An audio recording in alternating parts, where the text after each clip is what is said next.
قال اللہ تبارک و تعالی فی القرآن المجید والفرقان الحمید وَاعْلَمُوا أَنَّ اللَّهَ يَحُولُ بَيْنَ الْمَرْءِ، جان لو کہ ہمارا اللہ انسان اور اس کے دل کے درمیان حائل ہو جاتا ہے۔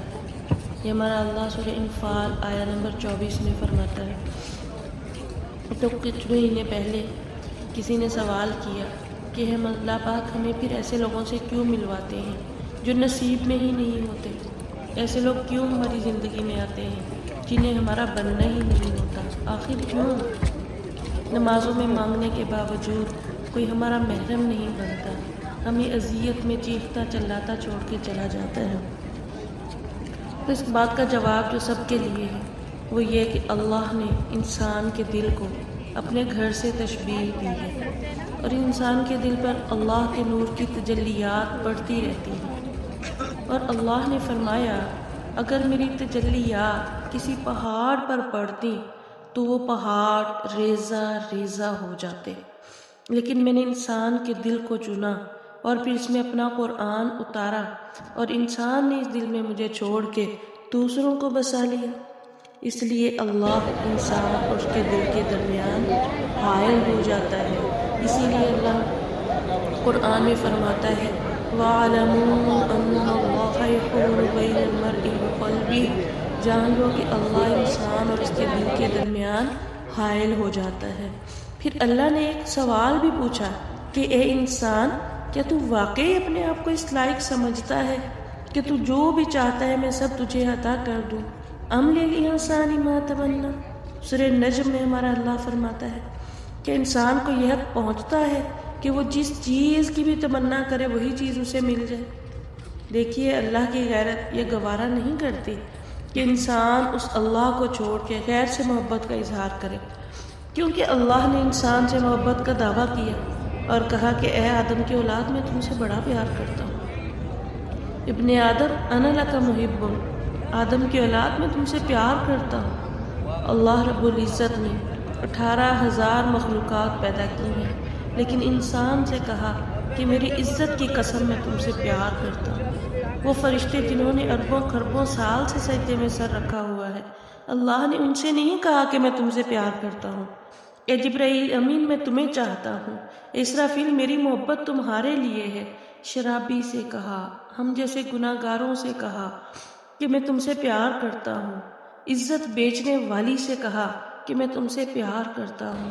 اس سے بھی اگلی بات اور بھی مار دینے والی ہے کہ تجھے میری عزت کی قسم تو بھی تو مجھ سے پیار کر۔ بادشاہوں کو بھلا کہاں پرواہ ہوتی ہے رعایا کی، لیکن وہ ذات جسے کائنات کے کسی ذرے کی پرواہ نہیں، وہ بے نیاز ذات ہے۔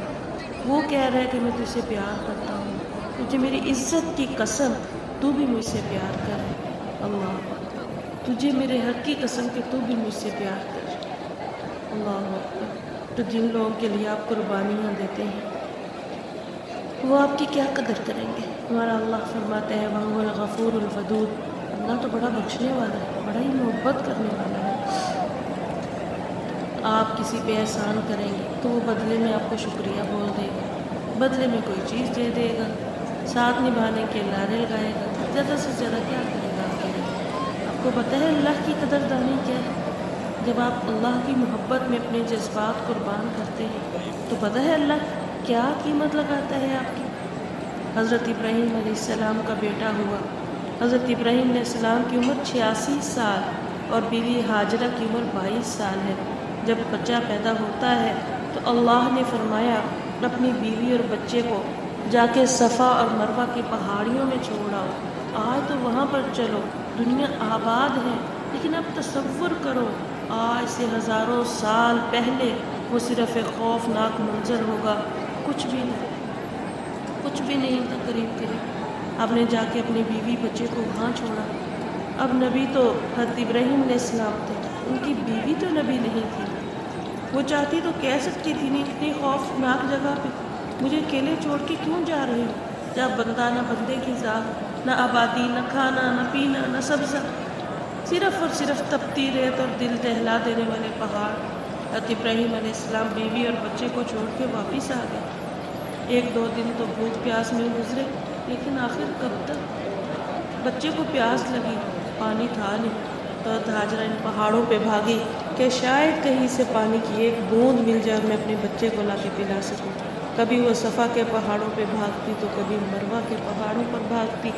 بچے نے جب زمین پہ ایڑیاں رکھ لی تو پانی نکل پڑا، جسے آج میں اور آپ سعادت سمجھ کے زم کہتے ہیں اور پیتے ہیں۔ پتہ ہے اللہ نے ہاجرہ کے جذبے کی کیا قیمت لگائی؟ جو بھی حج کرنے جاتا ہے اگر صفا اور مروہ کی پہاڑیوں کے درمیان نہیں بھاگتا تو اللہ اس کا حج قبول نہیں کرتا۔ یہاں تک کہ اللہ نے حضرت محمد صلی اللہ علیہ وسلم کو بھی فرمایا، اے میرے حبیب، اگر آپ بھی صفا اور مروہ کی پہاڑیوں کے درمیان نہیں بھاگیں گے تو میں آپ کا بھی حج قبول نہیں کروں گا۔ اللہ، کیونکہ میری ایک بندی بھاگی تھی وہاں پہ۔ ان الصفا والمروۃ من شعائر اللہ، صفا اور مروہ کی سعی واجب ہے، یہ اللہ کی نشانیوں میں سے ہے، یہ ہے اللہ کی قدر دانی، اللہ نے قرآن میں واجب کر دیا۔ تو جب انسان اپنے جذبات اللہ کے لیے قربان کرتا ہے تو پھر اللہ اس انسان کے لیے ایسے قیمت لگاتا ہے۔ ایک انسان کیا قیمت لگائے گا آپ کے جذبات کی؟ انسان اللہ سے محبت کرنے لگتا ہے پھر اسے پتہ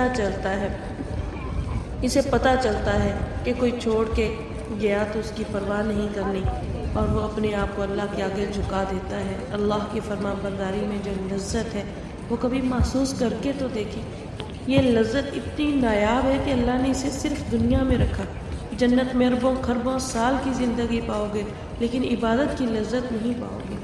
آپ ایک لمحے کے لیے سوچیں، باہر شدید ٹھنڈ ہے، ٹمپریچر 10 ڈگری ہے اور آپ وضو کر کے جائے نماز پہ اللہ کے سامنے کھڑے ہو گئے ہیں، دنیا سو رہی ہے، آپ اپنے اللہ کو منا رہے ہیں، کیا کیفیت ہوگی؟ میرے پاس الفاظ نہیں، اس کیفیت کو کیسے میں بیان کروں؟ پھر انسان کہے گا، اللہ، رات آ گئی، دن چلا گیا، ستارے چھٹکنے لگے، دنیا کے سارے بادشاہوں نے در بند کر دیے، یہ تیرا در کھلا ہے، میں تجھی سے مانگتا ہوں، تجھے منا رہا ہوں۔ اس محبت کو بھی تو کبھی محسوس کر کے دیکھے نا، کبھی تو کرے۔ اور پتہ ہے یہ کمیونیکیشن جو ہے اللہ نے اسے آنسر کیا باقاعدہ، اور اللہ فرماتا ہے تتجافا جنوبهم عن المضاجع يدعون ربهم خوفا وطمعا، کہ ان کے پہلو بچھونوں سے الگ رہتے ہیں اور وہ اپنے اللہ کو خوف اور امید سے پکارتے ہیں۔ اللہ ہمیں بھی ایسا ہی عشق نصیب فرمائے، ایسی ہی محبت نصیب فرمائے۔ تتجافا کا مطلب ہے جفا کرنا، یعنی بے وفائی کرنا۔ اللہ کہہ رہا ہے میرے وہ بندے ہیں جو اپنے بستروں سے بے وفائی کرتے ہیں، مجھ سے وفا کرتے ہیں۔ جسم ٹوٹتا ہے، نیند اکھڑتی ہے، لیکن وہ اپنے بستر سے جفا کرتے ہیں اور مجھ سے وفا کرتے ہیں، میرے سامنے کھڑے ہو جاتے ہیں۔ یہی تو میرے وفادار بندے ہیں۔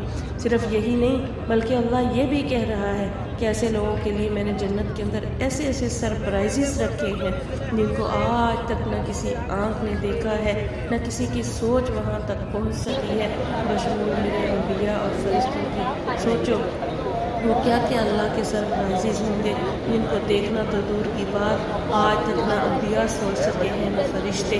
اور ہمارا اللہ فرماتا ہے فَلَا تَعْلَمُ نَفْسٌ مَا أُخْفِيَ لَهُم مِّن قُرَّةِ أَعْيُنٍ، قرآن میں، کہ کوئی انسان اور جن نہیں جانتا کہ ان کے لیے آنکھوں کی ٹھنڈک میں نے کیسی چھپا کے رکھی ہے۔ اللہ اکبر۔ اب چوائس یہ ہے کہ انسان کی محبت کے پیچھے بھاگنا ہے یا اللہ کی محبت کو پانا ہے۔